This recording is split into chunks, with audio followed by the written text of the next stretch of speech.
Les oiseaux, doux fruits sur les roseaux, dans le vent qui va toujours, des mots d'amour, des mots de si jolis mots d'amour, près de mon clocher, près de la clairière, quelle est cette voix? Donc en fait on peut pas descendre la vrille, le chemin est barré. C'est ça l'histoire. Ouais. C'est ma rivière, approchez, écoutez. Et on sait à peu près que là, de la source jusqu'à la station de pompage, on a 2,5 km. Vrille, Ouais, il n'y a pas tellement. on va porter un peu de toit jusqu'à la Loire. Là, c'est la Fédération de l'eau, donc c'est un syndicat mixte qui a été créé en 77. Parce qu'avant, Trény avait son syndicat, chaque canton avait son syndicat.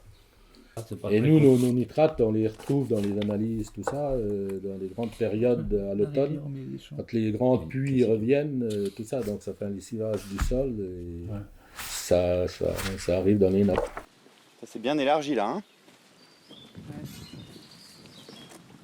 Là, c'est empiré aussi. Là, c'est empierré, oui. Et là, typiquement, je veux dire, il manquerait pas grand-chose pour que la rivière, on lui redonne la liberté, quoi. On pète l'ouvrage et c'est fini, quoi. Je vois pas comment des travaux comme ça pourraient poser problème, étant donné que le bief, il n'y a plus de bief, donc il n'y a sûrement plus d'usage. Donc, à mon avis, le moulin, il est à l'abandon.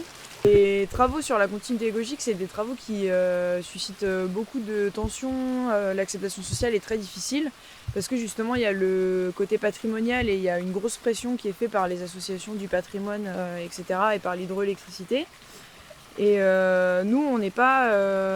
on ne veut pas faire... pas arriver et dire il faut tout casser, voilà. Si je lâche.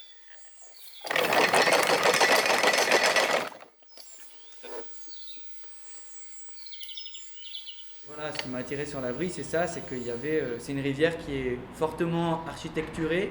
On marche souvent sur des biefs, donc sur des bras de la rivière qui sont déjà canalisés, qui sont des canaux pour amener l'eau dans les moulins.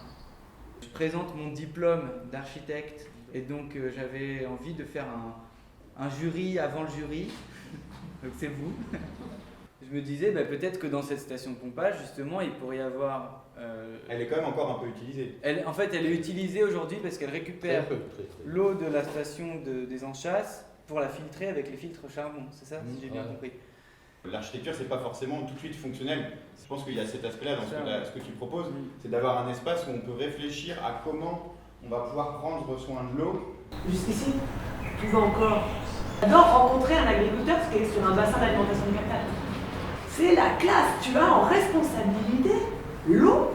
Ce qu'il va falloir voir tous collectivement, mais à toutes les échelles, c'est comment on valorise cette responsabilité-là, que d'avoir à cultiver, à nourrir ses prochains, et en même temps d'avoir la responsabilité de son eau.